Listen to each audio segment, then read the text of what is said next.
Hello, everybody. Scott Golden here with the WCW Saturday Night Review for the 18th of December 1993, the last in the 1993 series. We do have some in 94 and 95, although not nearly as many. We are trying to cull more of the WCW Saturday Night shows available as we can. Anyway, over 1,300 wrestling reviews and interviews available on this channel. Would love if you subscribed. Would be super helpful. Uh, Literally a week and a half away from Starrcade, and Steve Austin with Colonel Robert Parker is grinding down on an opponent. Takedowns and basic stuff. Stun gun release by Austin, and he gets a victory there in less than 3 minutes into the program. Parker promises that Steve Austin will be the U.S. champion come the end of the Starrcade in a couple of days, and then they kind of move towards the review of Arm Wrestling Challenge hosted by, or sponsored by, for lack of a better term, Jesse Ventura. That's there. Cactus Jack is up next. We haven't seen him as much in the last little while, fading after the Halloween Havoc 93 run with Vader. He gets pulled to the outside. Tag team match there with Max Payne, I believe, although bringing multiple people back into the ring, and Cactus Jack taking on multiple individuals, at least for the moment. Cactus Jack in control, and hits a couple of shots across the midsection, and in fact, Max Payne and Cactus do make a very bizarre but successful tag team. The combination of Jack and Payne can basically talk. Jack talks about liking the Payne aspect of things, and it's there. We see more of the Amateur Challenge series, which is just goofiness. Bob Cook up next in an enhancement challenge match here. Dustin Rhodes is the featured star of the moment. Gets caught by Cook a little bit, but not too terribly much, as he is only in there for a couple of minutes with a bulldog and a 1-2-3 days ahead of his U.S. Championship match with Stunning Steve Austin. 2 out of 3 falls, and they show highlights of Ric Flair facing off against Harley Race from Starrcade 83, 10 years before. Then they go to the Amateur Challenge stuff, which at the time is just kind of goofy. We come back to Flair being highlighted, and various sports stars, including Charles Barkley and others, endorsing Ric Flair winning at Starrcade. And Flair and Vader are going to be your main event. Speaking of Vader, he's up in a enhancement challenge match, which takes about 3 minutes. Choke slam, power bomb, and 1-2-3, away we go. Vader promising to end the career of Ric Flair at the end of the Starrcade event, and lots of people thought this was going to be the end for Flair. Eric Watts and Paul Orndorff up next. They have been feuding throughout tag team matches over the last little while.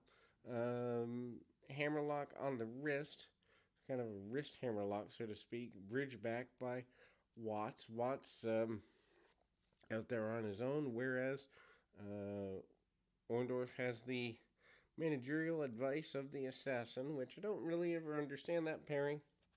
But needless to say, Watts is able to sidestep a dropkick from Orndorff. Orndorff bouncing around. Worth going out of your way to see this match if you like established talents bringing the best out of younger talents. Obviously, Watts been around a couple of years, but not terribly a great deal. Anyway, various people come down to watch the assault of Paul Orndorff and Paul Roma. Pretty wonderful formulating here. We move to Rick Rude in a primary role as we close the program. He is still back and forth with the concept of the international title. Rude continuing to be a major force, and he, is willing to yammer at anybody about things being unfair in his general direction. We see the boss, aka the big boss man, make what I believe is his debut here. Rude calls out anybody who's going to challenge him. We eventually hear him called the boss. We call him called, or hear him called all sorts of other names over the next couple of years. This feud never ended between the two. Rude gets run into the post on the outside after the boss, runs him into just about every area. What's interesting is Boss Man had left the WWF about, well, probably at the beginning of 1993. Definitely around WrestleMania, if not a little bit before. Clotheslines, but the interesting thing is when Rude left in 91, there was a feud built in that never paid off there. Boss Man, aka the Boss, manages to take several shots at Rude. Boss Man is, in fact, wearing the Big Boss Man gear, which I believe led to threats of a lawsuit. I don't think it ever led to a full-on lawsuit because they changed the name pretty quickly thereafter. Rude takes him down and starts to choke him out to the best of his ability. Doesn't get everything he wants out of it, but suffice to say, the Rick Rude gets some ride time on the boss for the next several minutes here. A slowed match, and not something you want to watch if you're talking about wanting to see a great deal of stuff. Boss at this point probably in some of the best shape of his career.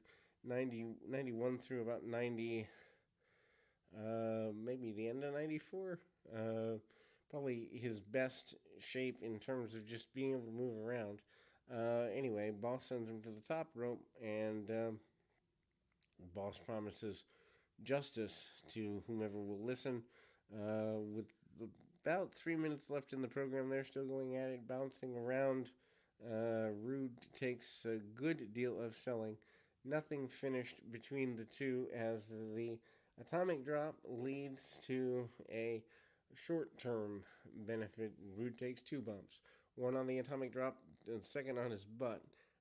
Boss Man slam leads to the victory for the boss, and ultimately that's where we end 1993 here in WCW.